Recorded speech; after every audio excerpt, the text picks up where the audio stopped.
Bwana Yesu asifiwe sana. Mtazamaji unanitazama hivi sasa. Ninakusalimu kwa jina la Bwana wetu Yesu Kristo, Mungu aliye hai. Siku ya leo imempendeza Mungu niweze kuwasiliana na wewe na kuzungumza na wewe kwa jambo moja ambalo ni nyeti sana na ni zuri kwako, kwa sababu jambo hili limekuwa likiwa linasahaulika sana katika fahamu za Wakristo wengi. Sasa hapa ninazungumza na kanisa, lakini pia hata wewe Mkristo au wewe ambaye hujaokoka bado unapaswa kusikiliza, kwa sababu hili ni jambo la watu wote. Nazungumza na kanisa la Mungu na pia nazungumza na watu ambao bado hawajamwamini Yesu Kristo. Jambo ambalo nataka kuzungumza na wewe ni hili hapa, kwamba wakati wa mwisho ndio huu tunaishi. Sitaki kusema kwamba nyakati za mwisho zimekaribia. No. Hivi sasa tunaishi nyakati za mwisho.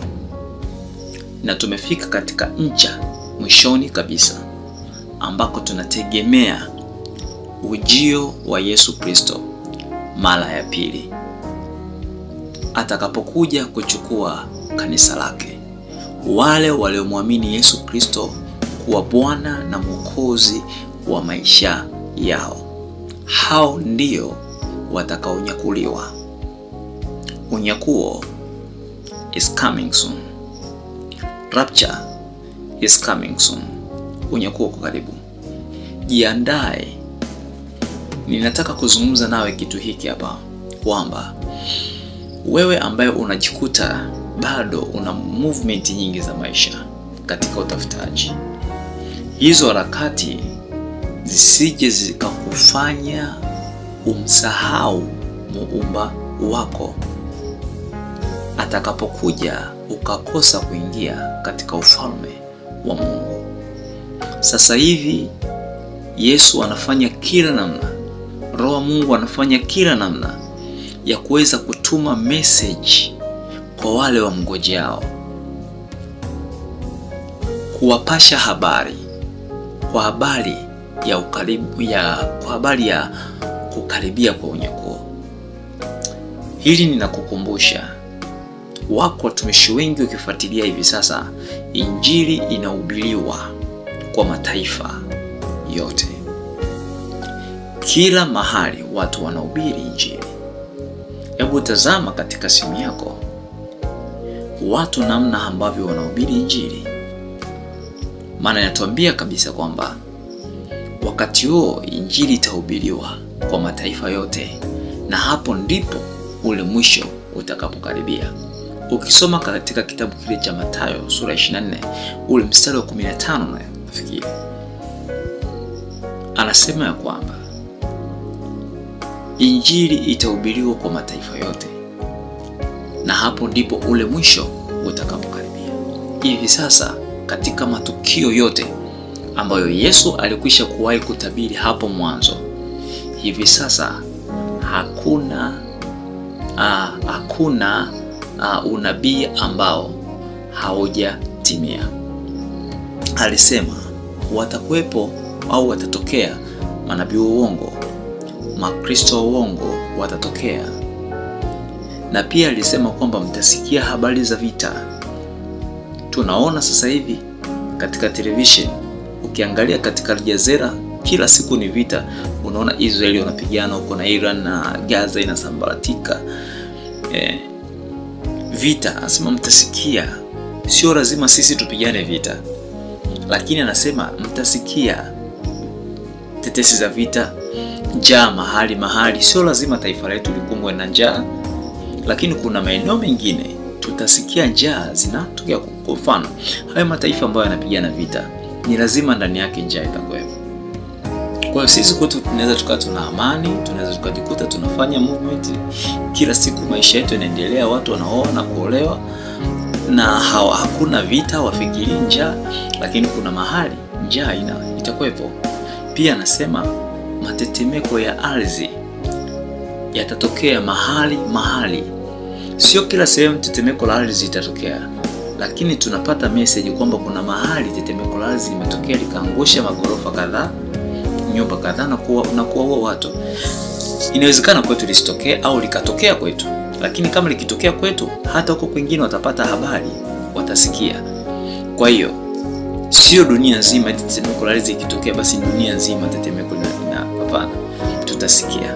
Kwa hivyo ni indicator au ni taa inamulikia Mkristo kumuonyesha kwamba ule mwisho umekaribia, ule unyakuo umekaribia.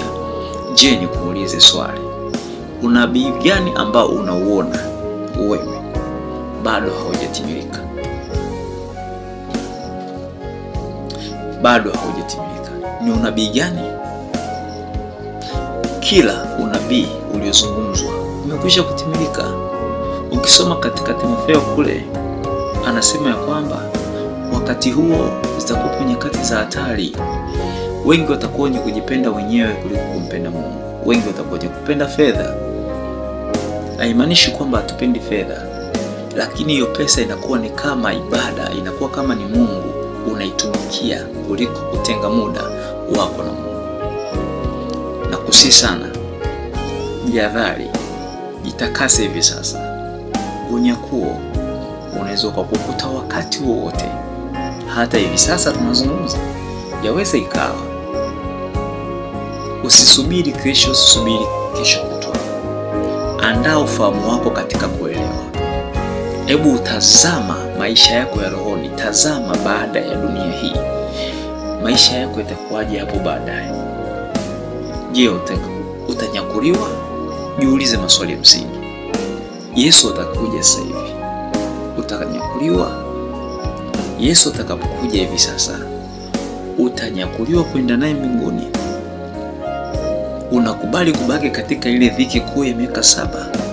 Usiombe hiyo hali itokee. Biblia inatuambia kwamba tangu mwanzo wa ulimwengu haikuwahi kutokea hiyo dhiki kuu na haitakuja kutokea.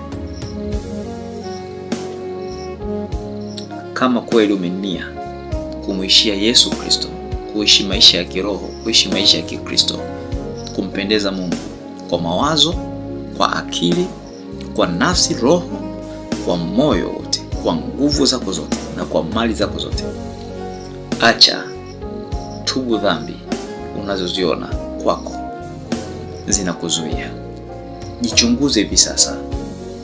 Mulika katika moyo wako. Ni kitu gani ambacho unahisi hiki kitakukosesha wewe na ufalme wa Mungu? Nimesikia kukuambia hivyo, na kupitia clip hii ninajua wengi watafikiwa, kwa sababu Biblia imesema ya kwamba twende tukawafanye mataifa kuwa wanafunzi, tukawahubirie watu na pia kuwakumbusha. Kwa kufanya hivi, ninajua watu wengi watabadilika.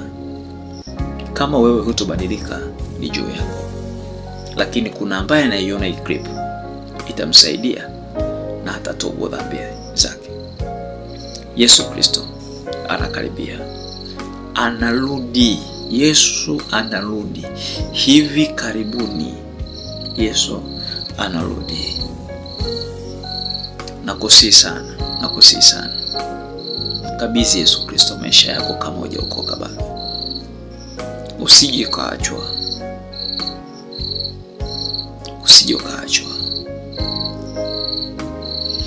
Yesu anarudi mara ya pili. Ninakusihi sana, geuza nia na mawazo yako. Mrejee Yesu Kristo aliyekufa kwa ajili yako. Hakufa kwa bahati mbaya, bali ni upendo tu. Na kuomba, andaa moyo wako kwa ajili ya unyakuo. Andaa maisha yako. Dunia inapita na mambo yake. Hizi kazi tunazozipambania, hii pesa tunayoitafuta kwa jasho, tukakosa na kufanya muda wa ibada, tukakosa muda wa kufanya ibada. Huu muda ambao tunaopoteza hivi sasa katika kipindi cha neema itakapoondoka, tutautafuta na tusiuone. Hii nguvu unayoiona katika maandiko, katika Biblia, unaposoma kuna nguvu ya Mungu unaipata. Kuna wakati utakuja Biblia utasoma na hautahisi chochote. Itakuwa kama ni gazeti tunasoma. Nguvu ya Mungu itakuwa imeondolewa. Roho wa Mungu atakuwa kuondoka. Usikubali huo wakati ufike. Wakati wa dhiki kuu. Amesema kwamba kutakuwa na kilio na kusaga meno. Hujawahi kuona hicho kilio cha kusaga meno. Usiombe ikikute. Usiombe hicho kilio kikukute. Anytime Yesu Kristo anarudi. Nikukumbushe tu, katika Biblia ukisoma Ufunuo sura ile ya 16 mstari 12, anazungumza juu ya habari ya mto Frati. Tangu mwanzo wa ulimwengu kuumbwa, mto Frati pamoja na mito mingine ilikuwa imetoka katika bustani ya Eden, inatoa maji yake bustani ya Eden. Na huo mto Frati haujawahi kukaukaga, haujawahi kukauka toka ulimwengu uumbwe. Lakini malaika wa 6 alipuliza baragumu na mto Frati ukakauka, kwa nia ya kwamba yale majeshi ya kaskazini yapite kwenda kupigana na Israeli katika vita ya Armageddon. Kwa hiyo ule mto Frati sasa hivi umekauka, na nakwambia uko tayari kwa ajili ya maandalizi, kwa ajili ya kuandaa njia ya zile falme, wale wafalme waliokusudiwa kupita na jeshi lao kwenda kupigana na Israeli katika vita ya Armageddon. Hivi sasa nakwambia mto umekauka toka 2021 hadi sasa 25. Uko tayari, bado tu saa ya kwenda kupigana nao. Kwa hiyo kabla ya vita hiyo ya Armageddon, kanisa litakuwa limekwisha kuondoka, limekwisha nyakuliwa. Je, unadhani ni nini kimebaki? Tafakari, chukua hatua, mgeukie Yesu. Achana na masumbufu ya dunia hii. Haya yatatusaidia. Wakati uliobaki ni wakati wa toba. Biblia inasema mwenye kutubu na aendelee kutubu. Mwenye kujitakasa azidi kujitakasa. Mwenye kutenda dhambi na azidi kutenda dhambi. Ila kuna wakati unakuja, kile kipimo ulichopima ndicho utakachopimiwa. Naitwa Foster Stembridge Ntega. Unaweza kuniita Brother FM. Mungu na akubariki sana. Amen. Asante.